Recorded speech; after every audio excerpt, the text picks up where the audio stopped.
السلام علیکم ورحمۃ اللہ وبرکاتہ۔ الحمدللہ رب العالمین والصلاة والسلام علی اشرف الانبیاء والمرسلین نبینا محمد وعلی آلہ واصحابہ اجمعین۔ اللہم صلی علی محمد وعلی آل محمد۔ محترم سامعین کرام، نماز کے احکام و مسائل کے سلسلہ میں آج مساجد کے باقی احکام و مسائل کو ذکر کیا جائے گا۔ مسجد میں بیٹھنے کے آداب، رسول اللہ صلی اللہ علیہ وسلم نے اس بات سے منع فرمایا کہ کوئی آدمی مسجد میں اپنے لیے اونٹ کی طرح جگہ خاص کر لے، ہر حالت میں اسے وہیں بیٹھنا ہے۔ سنن ابی داؤد، یعنی کوئی بھی آدمی اپنے لیے کوئی خاص جگہ نہ مقرر کر لے کہ اسی جگہ وہ بیٹھے گا، اس کے علاوہ اور وہ کہیں نہیں بیٹھے گا۔ مسجد میں 2 رکعت تحیت المسجد پڑھ کر بیٹھنا چاہیے۔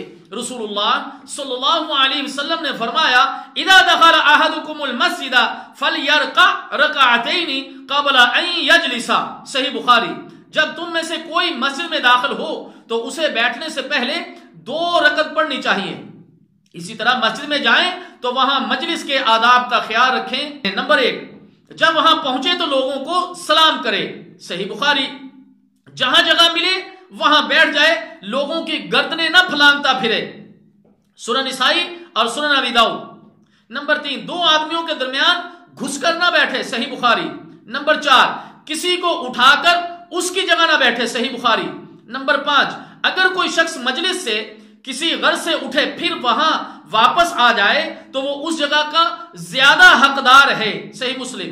نمبر 6، ایسے تمام کاموں اور عادات سے پرہیز کرے جو دوسروں کے لیے تکلیف کا باعث ہو، صحیح بخاری۔ نمبر 7، مسجد میں بلند آواز سے گفتگو نہ کی جائے۔ سیدنا عمر رضی اللہ تعالی عنہ نے دیکھا کہ مسجد میں 2 آدمی اونچی آواز سے باتیں کر رہے ہیں۔ وہ طائف کے رہائشی تھے تو آپ رضی اللہ تعالی عنہ نے فرمایا اگر تم مدینے کے باسی ہوتے تو میں تمہیں ضرور سزا دیتا، تم رسول اللہ صلی اللہ علیہ وسلم کی مسجد میں اپنی آوازیں بلند کرتے ہو، صحیح بخاری۔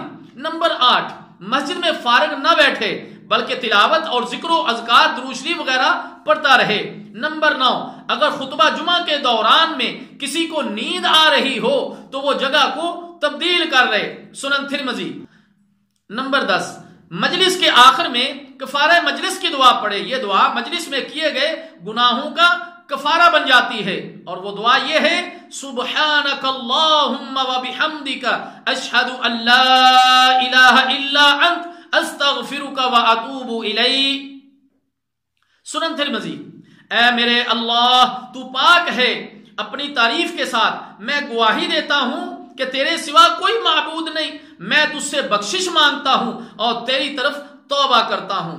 اللہ تعالیٰ جل شانہ سے دعا ہے کہ اللہ تعالیٰ ہمیں ان مسائل کو سمجھنے کی اور ان پر عمل کرنے کی توفیق عطا فرمائے۔ مساجد کے باقی احکام و مسائل اگلے درس میں ذکر کیے جائیں گے۔ والسلام علیکم ورحمۃ اللہ وبرکاتہ۔